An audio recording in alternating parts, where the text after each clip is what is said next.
Бүгін Алатау дәстүрлі өнер театрының сахнасында Мұхтар Әуезовтің 125 жылдығына орай Айман Шолпан атты музыкалық комедияның тұсаукесері өтеді. Актерлардың көріп тұрғандарыңыздай дайындықтары өте қызу. Спектакльді бірге көрейік.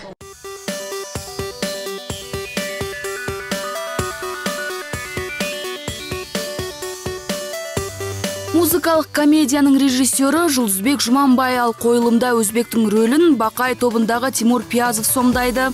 Енді біз сені үнемі басқа сахналардан көріп үйреніп қалғанбыз. Сықиған Тимурды көріп үйреніп қалғанбыз. Енді жалпы қашаннан бері театрдасың? Мен театрда 2013 жылы Темірбек Жүргенов атындағы өнер академиясын тамамдадым. Содан кейін 2013 жылы Байтен Омаров атындағы жас сахна театры бар. Сол театрға жұмысқа кіргем. 2016 жылға дейін сол жерде 3 жыл жұмыс жасадым. Содан кейін 2017 жылы осы Алатау дәстүрлі өнер театрына жұмысқа кірдім. Негізі театрдың жалпы репетициясын қалай өтетінін білеміз, бір күніңді арнауың керек. Театр мен шоу-бизнесті қатар алып жүрген қиын емес па саған? Өте қиын, өте қиын. Енді қолдан келгенше алып жүрмін. Көптеген жаңағы концерттерге бара алмай қалған сәттерім болды. Өйткені бізде таңертеңнен кешке дейін дайындық болады осында. Көптеген жаңағы тойларымызды да, концерттерімізді жіберіп алған кездеріміз өте болды, көп болды. Творчествомыз әрине жазылып жатыр, әндеріміз жазып жатырмыз. Құдай қаласа жақын арада осы Ресей қаласында өтетін бір керемет концертке барамыз Бақай тобымен. Керемет жаңалық. Жақсы, Тимур, сәттілік.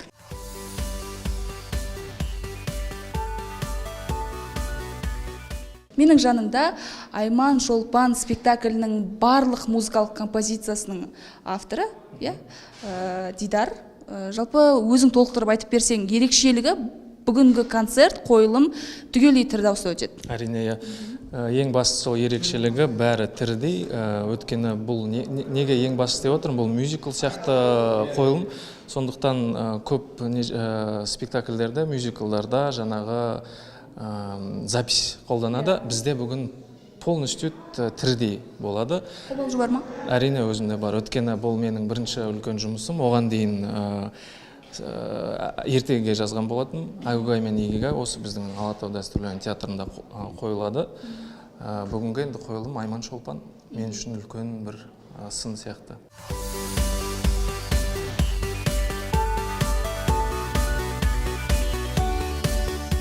Негізі дайындық өте қызу жүріп жатыр. Жүріңіздер. Әні бата беріп жатыр, дайындалып. Сіз кімді сомдайсыз? Мен Жантықты сомдаймын. Жантықты сомдайсыз. Жетірудің ақыны, Әлібек Батырдың жанында жүретін ақын жігіт. Жақсы, Жантық, сәттілік. Бай, отырайық бізде енді. Сіз кімді ойнайсыз? Мен шалдың рөлін, Көтібардың қосалқы. Негізі жасыңыз нешеде? Жасым 40-та, 70-тегі адамды ойнаймын.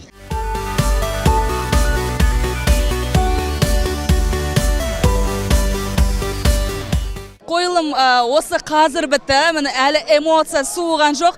Кім Айман, кім Шолпан? Мен Айман. Мен Шолпан.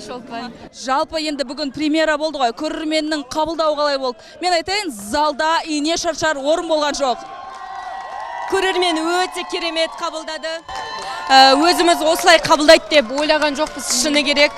Өйткені қатты қобалжыдық, комедияны ойнап шығу енді оңай емес, өздеріңіз білесіздер. Бірақ көрерменнің ыстық ықыласын сездік, рахмет.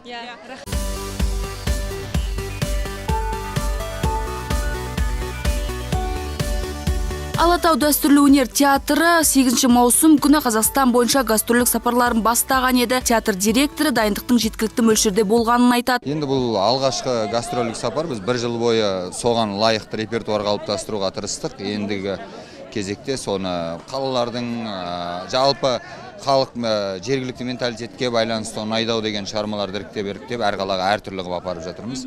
13-ші Астанадан басталады. Содан кейін Қай қалалар қамтылады?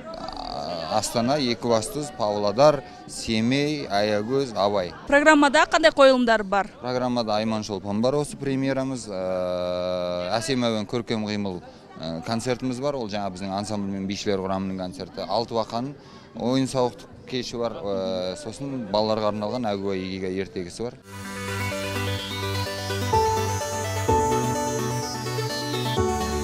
Міне осымен 2 сағатқа созылған спектакльде өз мәресіне жетті. Көрерменнің ықыласы зор болды. Енді театр ұжымына алдағы гастрольдік сапарда сәттілік тілейміз.